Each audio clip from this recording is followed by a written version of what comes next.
Hello everyone, this is Mike Mahajan. Welcome to my channel. If you find my videos useful, so please like, subscribe and share my videos. अगर आपको मेरी previous videos देखनी है तो मेरे channel की playlist में जाके आप देख सकते हैं.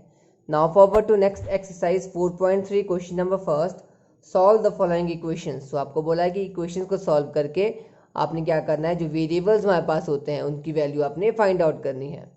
सो फर्स्ट पार्ट देखते हैं. 2y + 5/2 = 37/2. सो अभी तक हम क्या कर रहे थे, थोड़ा लॉन्ग मेथड यूज कर रहे थे इक्वेशन को सॉल्व करने के लिए. वेरिएबल की वैल्यू जो हमने निकाली 4.2 एक्सरसाइज में, और 4.3 एक्सरसाइज में हम क्या करेंगे, इसमें भी इक्वेशन सॉल्व करेंगे, लेकिन इसमें हमारे पास थोड़ा इजी मेथड होगा जिससे आपके पास इक्वेशन आपके पास थोड़ी जल्दी सॉल्व हो जाएगी. तो हमें यहाँ पे समझना होगा एक चीज़ कि देखो, जब क्या होता है हमारे पास कोई टर्म इक्वल टू के लेफ्ट हैंड साइड में राइट हैंड साइड में होती है, अगर प्लस की हो तो वो किस में चेंज हो जाती है, माइनस में. अगर कोई टर्म माइनस की हो तो किस में चेंज हो जाती है, प्लस में. अगर मल्टीप्लाई की हो तो इक्वल टू के दूसरी साइड जब जाती है तो किस में चेंज हो जाती है, वो डिवाइड में.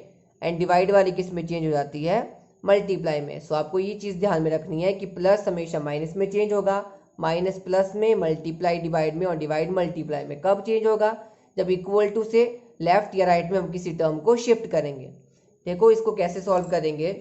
यहाँ पर हमें किसकी वैल्यू फाइंड आउट करनी है, y की. y यहाँ पर वेरिएबल है तो हम क्या करेंगे, y को सेपरेट करने के लिए बारी बारी से एक एक टर्म हम दूसरी साइड लेके जाएंगे, जिससे क्या होगा, y हमारे पास यहाँ पर अकेला बच जाएगा. तो यहाँ पर अगर आप देखोगे, सबसे पहले मैं यहाँ पर इस टर्म को यहाँ से दूसरी साइड लेके जाऊँगा. तो इसको कैसे लिखेंगे हम, यहाँ पर देखो 37/2 वैसा लिख लिया मैंने. अब देखो 5/2 को मेरे को क्या करना है, दूसरी साइड लेके जाना है. तो 5/2 के साथ कौन सा साइन है यहाँ पर, प्लस का. जब ये दूसरी साइड जाएगा तो कौन सा साइन लग जाएगा इसके साथ, माइनस का. तो ये चीज़ आपने समझनी है कि हम क्या करेंगे, इक्वेशन को सॉल्व करने के लिए हमें वेरिएबल को सेपरेट करना है. तो वेरिएबल सेपरेट तभी होगा जब जो उसके साथ टर्म्स हमारे पास है वो क्या हो जाएगी, यहाँ से हट जाएगी. हटने का मतलब ये दूसरी साइड चले जाएगी. तो अगर कोई टर्म प्लस की होगी तो हम इसको क्या कर देंगे, माइनस में कर देंगे. तो इसको सॉल्व कर लेते हैं यहाँ पर. सो यहाँ पे एलसीएम ले लिया हमने, 2 आ गया एलसीएम. सो अगर आपके पास डिनोमिनेटर अगर सेम होता है तो हम न्यूमरेटर को एज इट इज़ यहाँ पर लिख लेते हैं.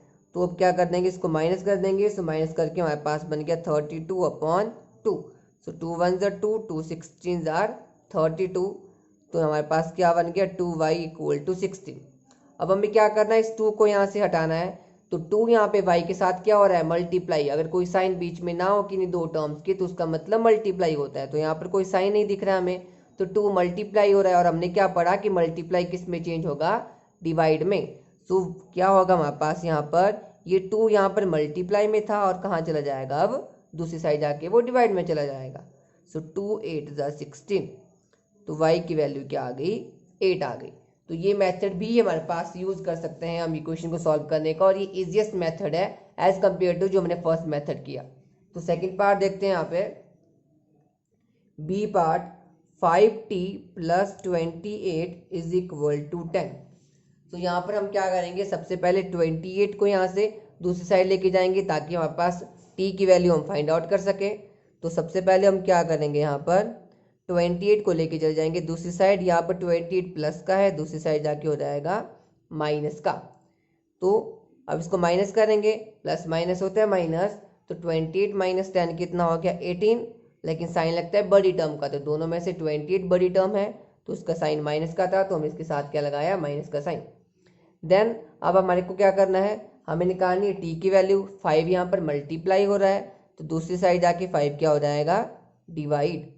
तो ये आपस में कुछ नहीं कट रहा है हमारे पास, तो इसकी वैल्यू क्या आ गई, t = -18/5.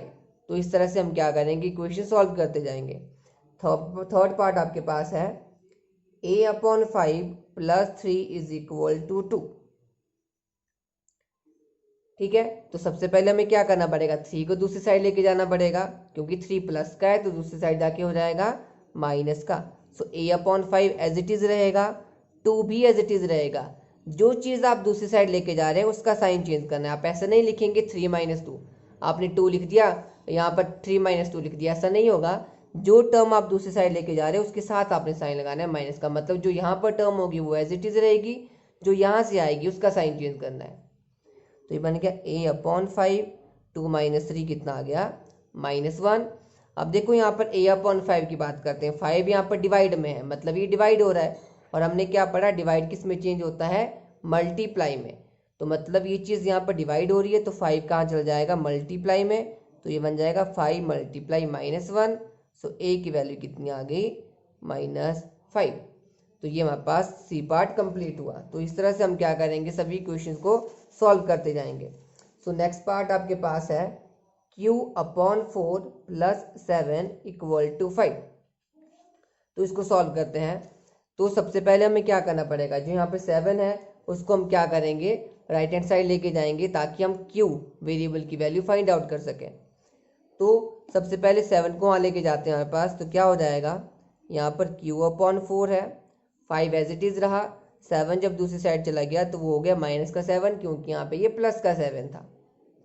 q/4 5 - 7 क्या हो गया, -2, बिकॉज साइन बड़ी टर्म का लगता है। देखो अब q/4 है, हमें 4 भी हटाना है यहाँ से।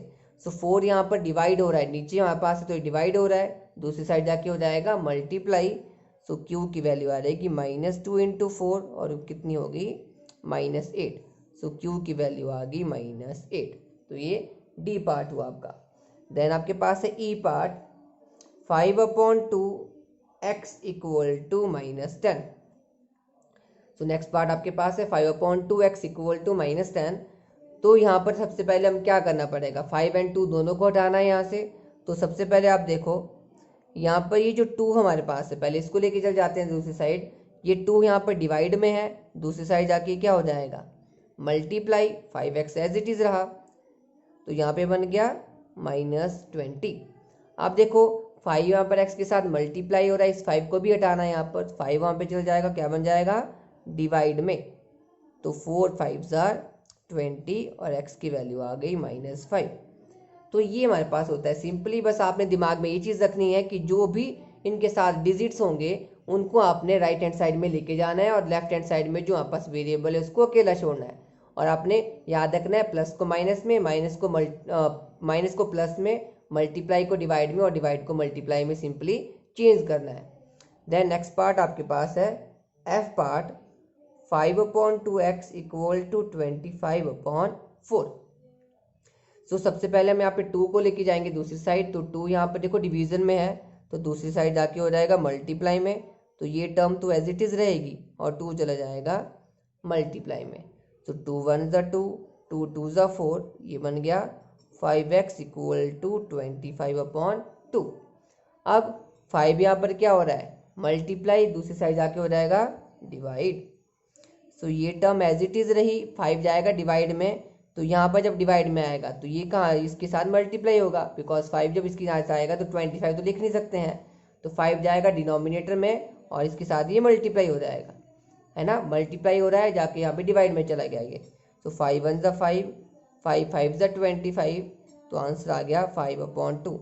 सो x की वैल्यू आ गई 5/2, और ये इसी क्वेश्चन का सॉल्यूशन हुआ।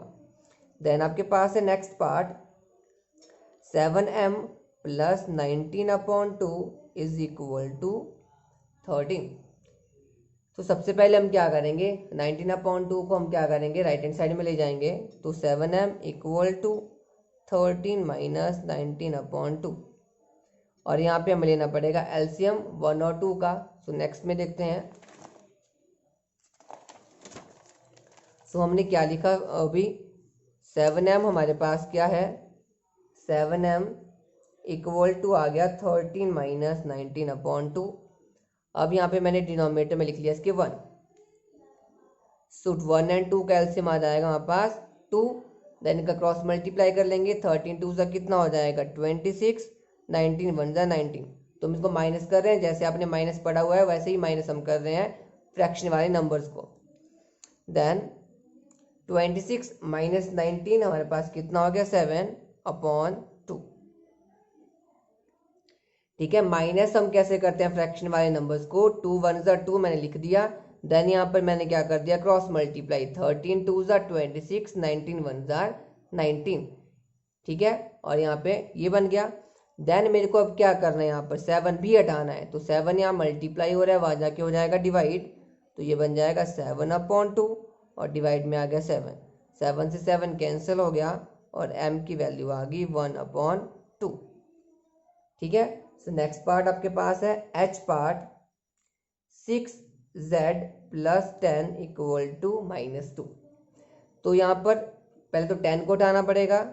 सो 10 यहाँ पर क्या हो रहा है प्लस, वहाँ जाके हो जाएगा माइनस।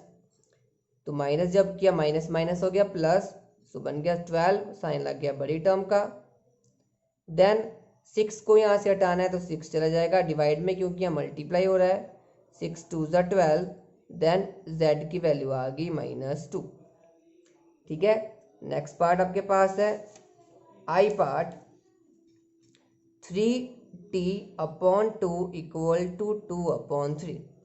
तो t यहाँ पर वेरिएबल है तो हम इसकी वैल्यू फाइंड आउट करेंगे। सो सबसे पहले 2 को यहाँ से हटाते हैं। सो 2 दूसरी साइड जाके मल्टीप्लाई हो जाएगा, क्योंकि यहाँ पर ये डिवाइड हो रहा है। तो ये क्या बन जाएगा 2/3, 2 चला गया मल्टीप्लाई में। देन यहाँ पर ये बन गया 4/3। देन 3 यहाँ पर मल्टीप्लाई हो रहा है, वो चला जाएगा डिवाइड में। तो 3 को हम लेके आ गए डिवाइड में, तो ये बन गया 4/9। सो आपके पास t की वैल्यू आ गई 4/9 और ये इसका सॉल्यूशन हुआ। देन लास्ट पार्ट आपके पास क्वेश्चन का है हमारे पास j पार्ट 2b/3 - 5 = 3। सो सबसे पहले -5 को दूसरी साइड लेके जाएंगे यहाँ पर। तो हमने क्या पढ़ा, अगर कोई टर्म माइनस की होती है तो दूसरी साइड जाके क्या हो जाती है प्लस की। सो -5 दूसरी साइड जाके हमारे पास क्या बन जाएगा यहाँ पर प्लस का 5। सो यहाँ बन गया 2b/3 और यहाँ आ गया 8। देन 3 यहाँ पर डिवाइड हो रहा है, दूसरी साइड जाके हो जाएगा मल्टीप्लाई। तो ये मल्टीप्लाई कर लिया, 8 सीधा हो गया 24। देन हमें 2 को भी यहाँ से हटाना है। सो 2 यहाँ पर मल्टीप्लाई हो रहा है, यहाँ जाके डिवाइड हो जाएगा। सो 2 12 ज़ा 24 और b की वैल्यू आ गई हमारे पास 12। और ये हमारे पास इस इक्वेशन का सॉल्यूशन हुआ। और साथ ही साथ हमारे पास क्वेश्चन नंबर फर्स्ट भी कंप्लीट हुआ। सो आज फर्स्ट क्वेश्चन करेंगे, नेक्स्ट क्वेश्चन करेंगे नेक्स्ट वीडियो में। अगर आपको इस क्वेश्चन से रिलेटेड कोई भी प्रॉब्लम हो तो आप कमेंट सेक्शन में कमेंट कर सकते हैं। Till then thank you.